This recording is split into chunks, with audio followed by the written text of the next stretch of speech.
Olá meus amigos, eu sou Joaquim Canumba e trouxe-vos como tópico da vídeo de aula de hoje o impacto das denúncias de Sacatinde na economia de Benguela. E para ajudar-nos a esclarecer esta temática, tenho comigo o Sabalo Salazar, ele que é politólogo, comunicólogo também, é ativista social, estudante de criminologia. Salazar, muito obrigado por teres aceito o meu convite. Muito obrigado, eu é quem agradeço pela oportunidade dada, não só ao Salazar, ou dito Sacatinde, mas também pelas pessoas que seguem o Salazar, vão poder compreender mais uma vez as ideologias, os pontos de vista, a cosmovisão do Sabalo Salazar, o Sacatinde. Obrigado, Kim Canumba, por dar voz a quem não tem voz. Muito obrigado, muito obrigado. Salazar, de lembrar que o tópico da vídeo de aula de hoje é o impacto das denúncias de Sacatinde na economia de Benguela. Salazar, diga-nos de facto o que é o Laboratório Sacatinde. O Laboratório Sacatinde, ela não é nada mais, eu vou dizer numa expressão vulgar, nem nada mais nem nada menos que um lobby, né? Só que muitas pessoas conhecem simplesmente grupo de pressão. É só que quando nós falamos de lobby, muitos também confundem entre lobby e o grupo de pressão.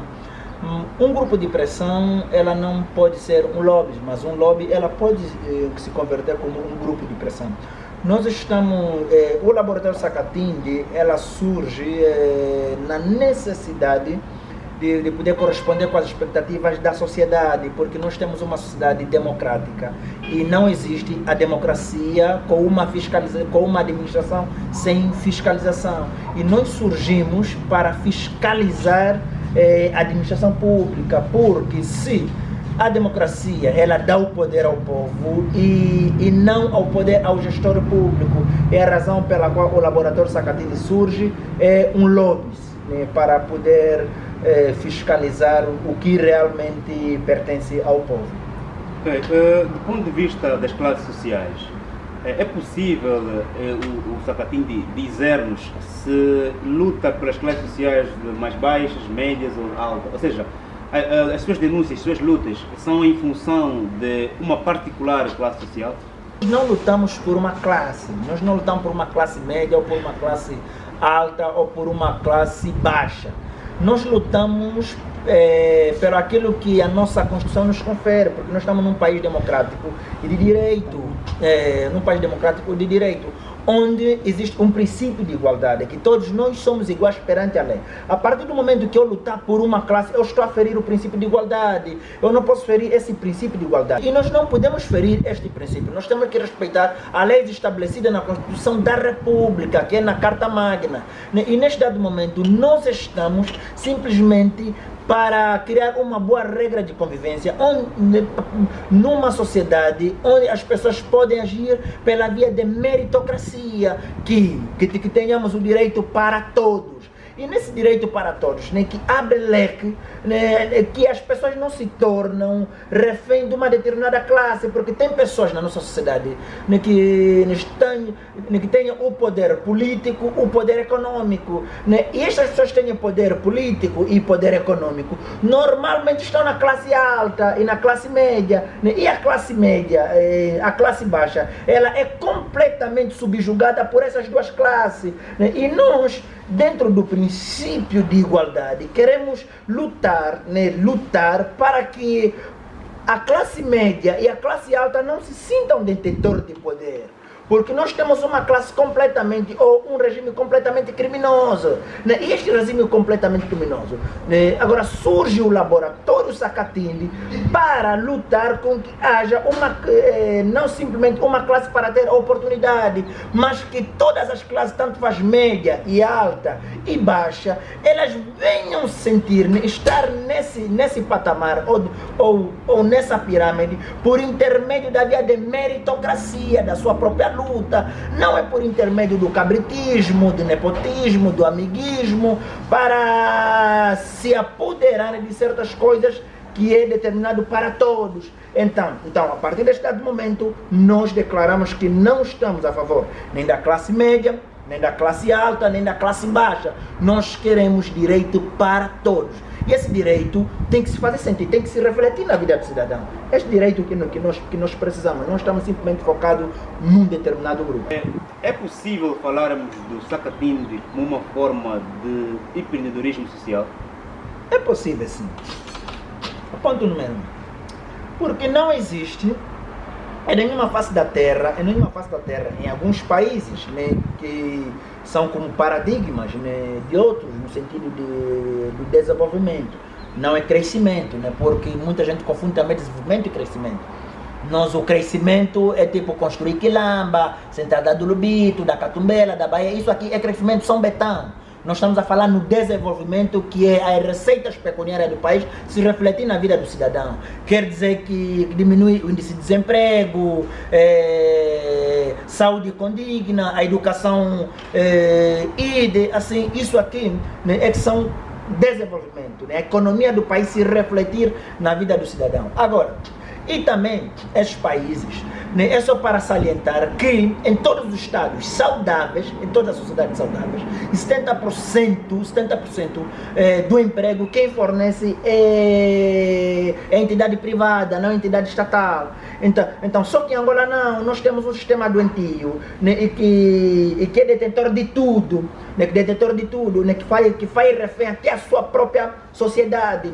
Por quê? Porque o próprio Estado é que cria o bué, é que cria o papago, ainda concorre mais com as entidades privadas. Isso é um disparate, né? É um abuso para a própria sociedade. Então, nós temos um Estado, né? Nós, neste dado momento, o Laboratório Sacatinde, a partir do momento que nós vamos tentar despertar a própria entidade empregadora no mundo, no regime particular, porque muitas pessoas precisam desestruturar o medo, para encarar a entidade empregadora estatal, que são aqueles gestores públicos que criam contratos e negócios com eles mesmos, só porque porque ocuparam um cargo público. Eu sou governador, a empresa do lixo é da minha mulher. Um exemplo é do Isaac, do Armando da Cruz Neto, quem que reparou todos os jardins de Benguela, que na época que Benguela era liderado pelo Armando da Cruz Neto, é a doutora Esmeralda, a empresa dela, né, é que fazia a manutenção do gramado. Quer dizer, eu sou o governador. A empresa que recolhe lixo é minha. A empresa que trata dos gramados é minha. A empresa que trata da limpeza nos hospitais e tudo é minha. Quer dizer que a partir deste dado momento eu não dou espaço para o ramo, né, ou para as entidades particulares. E se não dou espaço para entidades particulares, eu mato a competitividade do mercado do mundo empresarial. Então, neste dado momento, eu também estou a sacrificar o desenvolvimento do próprio país, É isso que nós nos deparamos agora. O Laboratório Sacatinde surge nessa necessidade. Primeiro, desvendar certas coisas que estão completamente encobertas, ou que estão por detrás da cortina, para as pessoas que investem no mundo, no empresariado particular. Essas pessoas é que têm que conhecer o seu determinado direito. Muitos se sintam reféns porque não conhecem os seus próprios direitos. Agora, como que devemos desestruturar esse medo? Tem que existir um determinado grupo que venha denunciar, tanto faz uma denúncia pública ou uma denúncia anônima. Então, para que o Ministério Público, que é o órgão competente, venha averiguar essas irregularidades que nós temos diante da sociedade, para criar uma boa regra de convivência. Só assim que nós vamos dar um leque, né, para que a nossa economia venha fluir de uma maneira mais saudável. É isso que nós surgimos. O Salazar falou-nos também do Estado empresa. Portanto, o Salazar, ou seja, o Laboratório Sacatinde, que até agora ainda não consegui identificar a relação entre as duas terminologias, mas portanto, o Salazar Sacatinde consegue dizer-nos se de facto existe uma concorrência desleal no mercado empresarial de Benguela? A concorrência desleal no mercado de Benguela, isso aqui é notório. Da observância, falou agora do Estado de empresa. É notório. É notório, isso até nem precisa uma lupa, está bem visível, está bem visível. Se fizermos um levantamento de quem são os empresários na província de Benguela, você vai entender que os mesmos empresários são os mesmos governantes, que pertencem ao aparelho do Estado. Que a partir desse dado momento nós temos suspeitas de crime, suspeita de crime. E não só, vou dar um exemplo concreto. O laboratório de Sacatini recentemente deu um frente a frente com o empresário Lino Gervásio, que tem escola de condução e tantas outras coisas. Nós fomos pesquisar que as coisas que ele tem é porque pisou, né, outras pessoas para obter aquilo. Né, e é protegido pelo SIC, é protegido pela PGR. Nós justificamos as razões. Isso aqui não é calúnia, nem sacrificar uma boa imagem. E passar a informação de que isso é uma aula, é uma videoaula, e nem um canal de denúncias. Realmente. Então, a partir deste momento, nós conseguimos ter uma pulsação no sentido de conceber em que mercado nós nos encontramos, não só em Benguela, mas como também todo o território, Angola em si. As pessoas que são protegidas pelo manto vermelho e preto, no meio tem uma estrela. Então essas pessoas, elas se sentem protegidas e já não concorrem. Recentemente, a empresa que está a reconstruir ou a reabilitar a administração municipal, só uma pintura custou 9 milhões de kwanza. Uma pintura para pintar a administração municipal de Benguela. Agora, houve concurso público? Não houve. Como que é o orçamento? Por que uma empresa particular vai ter uma empreitada de alguma coisa pública sem concorrer? Quer dizer que nós estamos perante a uma corrupção endêmica. Então, nessa corrupção endêmica, é onde nós conseguimos ver que não há competitividade. Há uma competitividade desleal e completamente desleal. Porque o próprio Estado não anuncia concurso público, o próprio Estado coloca os seus próprios amigos, e essas pessoas, essas empresas que são detentores de certos serviços públicos, que nem concorrem, os gestores públicos são os donos ou sócios dessas mesmas empresas. Então, onde ficam aquelas pessoas que investem no mundo empresarial particular? Estão em casa, recebem uma gorjeta dali e daquela, e quem não dar luva, propinas, automaticamente ela não concorre nesse mercado, porque é um mercado completamente doentio, é um mercado completamente corrupto, é um mercado completamente desleal, e nós sacrificamos a nossa população, nós sacrificamos a economia do próprio país. Quem acompanha a sua página e as suas denúncias sabe que o Salazar fala da degradação dos hospitais, do saneamento básico, e nós sabemos que as infraestruturas de base, como estradas, hospitais, energia e água, são fatores muito importantes e primeiros para o crescimento de qualquer economia. Portanto, quando o Salazar denuncia sobre esses casos, quer somente manchar o nome das pessoas envolvidas ou está de facto preocupado com o crescimento econômico de Benguela? Muito obrigado. Eu acho Benguela é Angola já, porque também há denúncias que envolvem Angola toda. Realmente. Muito obrigado. Esta pergunta é uma pergunta crucial, principalmente não só da nossa conversa, mas também daquilo que o Laboratório Sacatini faz. Eu creio que todo mundo está em pulgas. Realmente, então, qual é a intenção verdadeira do Sacatini? A intenção verdadeira do Sacatini eu estou menos preocupado, no sentido de perseguir as pessoas. Isso aqui não é minha intenção. A minha intenção é o bem-estar da sociedade. Minha intenção é o bem-estar da sociedade. Até porque não conheço esses homens, né, que estão a ocupar os cargos públicos. Eu passei a conhecê-los porque representam-me, né? Assim como representam qualquer cidadão. Então, a partir deste dado momento, como um gestor público, eles devem ser fiscalizados. Existem as inspeções, né, do aparelho do Estado, mas também nós, como povo, a sociedade em geral, então deve fiscalizar qualquer gestor público. Agora, o principal motivo é mesmo para o bem do povo benguelês ou do povo angolano. Por quê? Porque todo investimento tem risco, Kikamamba.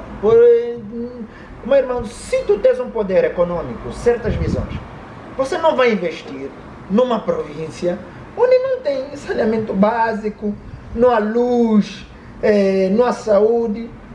Aquilo não vai te oferecer nada. Aquilo que é da responsabilidade do Estado, um mercado que a economia oscila o tempo todo, que não é estável, ninguém vai arriscar investir naquela determinada sociedade. Ninguém mesmo. Eu só vou investir numa sociedade, vou investir numa sociedade onde eu sei que os gestores públicos são responsáveis. Os nossos gestores públicos não são responsáveis. Os nossos gestores públicos aquilo é um grupo de marginais, criminosos, que estão simplesmente, eu vou até considerar aquilo como estomacratas, que estão simplesmente depender do estômago, que depende da marmitex, da marmita, né, para tirar os seus próprios benefícios, aproveitam para viver no resto do mundo. Chegam aqui na Europa e tudo vivem a vida de uma réplica de colono, sem se importar com o bem-estar da sociedade. O esgoto a céu aberto, saneamento, lixo até na porta da administração municipal de Benguela. Qual é o investidor que vai investir nessa sociedade? Ninguém. A nossa luta é para criar uma boa regra de convivência, repito, para que todos aqueles que sonham investir, desenvolver a sociedade, eles vão sem nenhum receio. É real que qualquer investimento exige risco.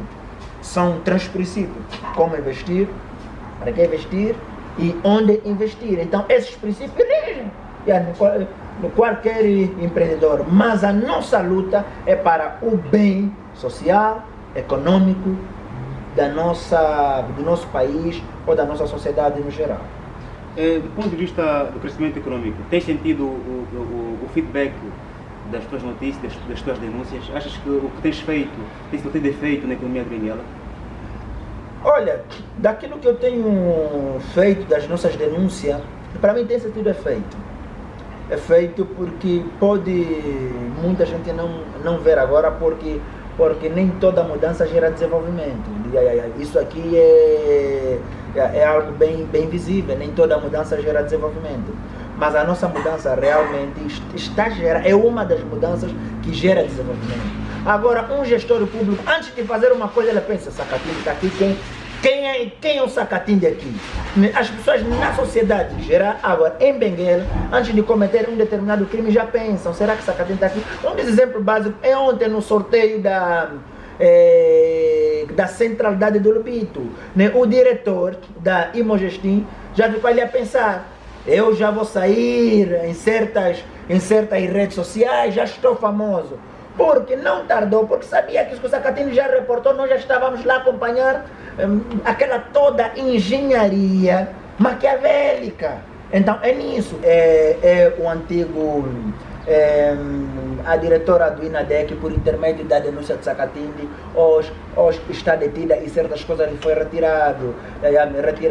Não só o Calueio, o ex-chefe da polícia na área dos recursos humanos na província de Benguela, hoje está detido e certas coisas foram confiscadas, porque até os seus cães, gatos, eram oficial da polícia, hoje já não faz mais parte. Então, o que estava em causa aqui era o erário público, hoje já retiraram. Então nós temos aqui o antigo administrador do município do Caimama, hoje está a responder juntamente à PGR, por causa das denúncias do Sacatinde, né? O seu Prado, no seu carro de luxo, ou está dentro do quintal da PGR. Isso aqui são os efeitos do laboratório Sacatinde. Hoje que você vai no serviço de registro e tudo, te atende de uma maneira mais saudável, não é te olhar e tudo, se você é primo de quem não. Todo mundo atende porque tem medo do laboratório que Sacatini. Então, nós existimos por intermédio disso. E eu tenho plena certeza que tem tem dado uma resposta positiva para a nossa sociedade.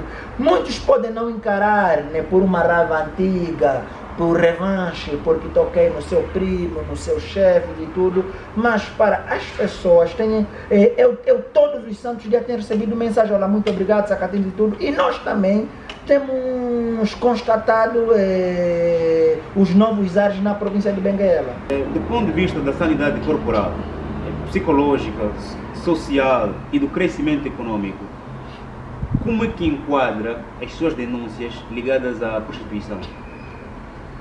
Muito obrigado. Acho que essa pergunta é uma pergunta crucial, porque foi uma das denúncias que mais teve repercussão. Nós aqui, muitas pessoas tendem a defender como uma tarefa completamente pessoal, como algo pessoal que o Laboratório Sacatini não pode se intervir. Se o Laboratório Sacatini era simplesmente está na base de denunciar tudo aquilo que é público. Não, como que nós vamos denunciar aquela coisa que é pública se os gestores públicos são a minoria da nossa sociedade? Porque nós vamos simplesmente encurralar aquelas pessoas que são a minoria e deixar aquelas pessoas que são a maioria. Automaticamente, aquela pessoa que hoje faz parte da sociedade, que não ocupa nenhuma tarefa, nenhum cargo público, hoje é simplesmente um cidadão, amanhã pode ser um gestor público. E nós devemos banir certos hábitos, costumes que ferem a nossa própria sociedade.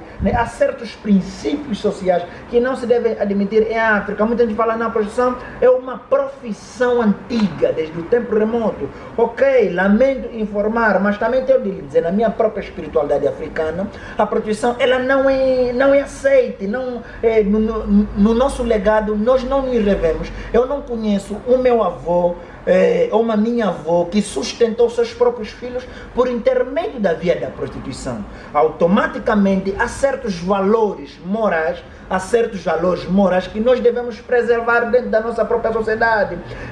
Então nós devemos potenciar a nossa sociedade, pela qual que não é por intermédio da via da prostituição que tu deves revolucionar a tua vida econômica, social. Então deves criar outras situações para poder revolucionar a tua vida econômica e social. Então, a partir do momento que a prostituição ela é um hábito, que não anda sozinha. A prostituição anda com crime de lenocínio, não só de lenocínio, com crime de aliciamento e com crime de tráfico de drogas e tantos outros crimes. Então é um crime para mim, é uma prática que não se deve encarar num sentido abstrato. Temos que encarar a prostituição num sentido concreto, como é um mal que deve ser banido. Agora, se compararmos com as sociedades europeias, ou outras sociedades, a sociedade europeia é uma matriz colonial em decadência, tanto faz moral, financeira, ou econômica, porque esta sociedade europeia, que muitas das vezes tem sido modelo para a sociedade africana, uma sociedade pobre, é uma sociedade pobre, espiritualmente falando. A Europa não tem cultura. A cultura da Europa é simplesmente uma cultura de opressão de outras nações, uma cultura de depravação sexual. Você roda em todos os outros cantos dos países europeus, vai se deparar com certos monumentos históricos, um homem pegando nos testículos, desculpa, de outro homem, uma imagem ligada à pedofilia, a homossexualismo, a lesbianismo, certas coisas que na nossa sociedade é completamente reprovável. Nós não estamos aqui a ser tipo radical, tentar entrar, ou ou também ser flexível para entrarmos numa cultura universal. Nós devemos preservar o que é a nossa própria cultura, a nossa própria espiritualidade. Isso é que vai nos guiar. A partir do momento que nós nos tornamos colônia de outras nações, é por intermédio da própria matriz colonial, eles baniram a nossa própria língua, a tua maneira de vestir, a tua maneira de pensar, a tua maneira de falar, por intermédio da cultura deles. Então, colocando a cultura deles, automaticamente você se torna uma réplica do colono. É isso que atualmente nós temos, um neocolonialismo por intermédio de certos princípios inalienáveis, indescritíveis, que é aquilo que nós chamamos de direitos humanos. Eu não concordo com certos princípios dentro dos direitos humanos, através disso, né, que vem para poder ferir certos princípios ou certos do nosso legado espiritual africano. Nós devemos respeitar isso. Isso aqui é que rege a nossa sociedade, independentemente da globalização, mundialização, entre outros. Nós devemos ter aquilo que nos rege, Joaquim Kanumba. E isso aqui, a prostituição, em contrapartida, o Estado pensa que nós, às vezes, pensamos que temos que legalizar a prostituição, é porque nós não temos políticas convincentes ou para poder corresponder com as expectativas de banir a prostituição dentro da nossa sociedade. Porque combater certos mal, ela traz um esforço psicológico. Nós somos cobardes. Nós fugimos de um esforço psicológico de criar políticas para combater a própria prostituição. Nós queremos imitar. Nós somos um papagaio. Nós não devemos fazer isso. Dentro das nossas necessidades social, econômica, política, temos que criar nossa própria administração na base daquilo que é a nossa necessidade para corresponder com as expectativas dessa determinada sociedade. O Salazar não acha que a prostituição, nesta fase em Angola, né, em função do momento econômico que o país está a viver, acaba por ser uma necessidade econômica? As pessoas vão por enverdar por essa via, por uma necessidade econômica. As pessoas não têm que comer e optam por esta via para garantir o sustento de si próprias e das suas famílias. Meu fraterno Kim Kanumba, eu acho que nós não devemos confundir as causas e sintomas, porque a prostituição é uma consequência de uma má distribuição de receitas. Então se a prostituição é uma consequência de uma má distribuição de receita, então temos que distribuir boas receitas para evitar a prostituição. Agora, nós não podemos aproveitar das nossas próprias fraquezas, das nossas próprias debilidades, das nossas próprias incompetências para poder dar o leque de um determinado mal. Ninguém, não é uma honra falar, não, a tua mãe é uma prostituta, a tua irmã é uma prostituta. Isso não é honra. Ninguém aceita. Para você sair da rua, não, eu sou prostituta. Ainda quem levanta o dedo diz que eu sou prostituta. Então se não é honra, por que nós não podemos banir aquilo que não é honra? Tem alguma questão, sei lá, algumas palavras que gostava de deixar aos nossos telespectadores? Aqui deixar uma palavra para os nossos telespectadores, nossos irmãos que estão ali do outro lado. E tudo que o Laboratório Sakatini, na pessoa do Salazar, tem levado a cabo, não é algo que surgiu de uma mera emoção. Para qualquer estudante universitário, não só, vocês têm que permanecer dentro da vossa luz própria, do vosso desígnio, do vosso propósito, porque um dos fracassos de qualquer pessoa é mudarem os seus próprios propósitos na base de uma data. Quer dizer, saímos de janeiro para dezembro, veio o ano de 2019, não deu certo o que nós traçamos em 2018 e queremos mudar de desígnio, mudar de propósito. Não, mude as estratégias para obter o seu determinado propósito. E a partir do momento que tu passas pela escola ou pela universidade, numa academia, não é sinônimo que simplesmente você está a estudar. Você simplesmente está a obter a informação. O estudo é depois de você sair dessa carteira e pela rua e dar a resposta na base daquilo que você estudou. É isso que eu apelo a todos, universitários, todos estudantes, aquela pessoa que tem sonhos, aquela pessoa que almeja atingir outros patamares. O teu estudo começa a partir do momento que você abandonar aqueles 4 cantos, aquelas 4 paredes de uma determinada sala. Eu agradeço mais uma vez por tudo que Kanumba, qualquer oportunidade para o bem do nosso povo que está ali a nos assistir, qualquer tema, qualquer oportunidade que tenha a ver com o Laboratório Sacatindi, eu estou disponível para servir a sociedade mais uma vez enquanto estamos de vida. E demos graças a Deus por essa oportunidade e também graças a Deus a ti, pela qual tu, repito, desse oportunidade para aquelas pessoas que não têm oportunidade. Porque o Sacatindi não é simplesmente eu, somos todos nós, e o Sacatindi é a voz do povo, é tu, é o Kanumba, é qualquer pessoa que luta para o bem de uma determinada sociedade, é todo altruísta. Eu espero que venham sintonizar a nossa frequência naquilo que o Joaquim Kanumba levou a cabo para poder dar o direito à informação. Isso faz muito bem, então qualquer equívoco ou se tiverem algumas pulgas e tudo, podem deixar ali os comentários. Creio que pode deixar ali os comentários e o Sacatindi pode responder na parte de baixo, como também o nosso fraterno aqui Kanumba responder certas coisas. Obrigado. Ok, muito obrigado, Salazar, mais uma vez. Muito obrigado, caro telespectador, por nos ter acompanhado. Quero contar consigo em uma próxima ocasião. Vamos juntos.